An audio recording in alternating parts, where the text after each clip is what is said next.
হ্যাঁ আচ্ছা ঠিক আছে।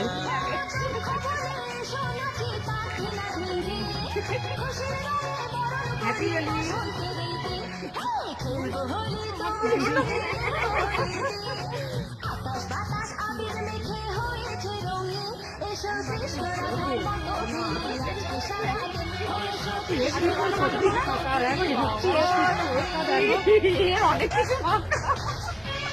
অনেক কিছু।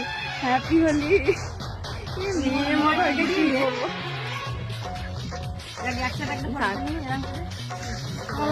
ঘুরে নি ডাইরেক্ট।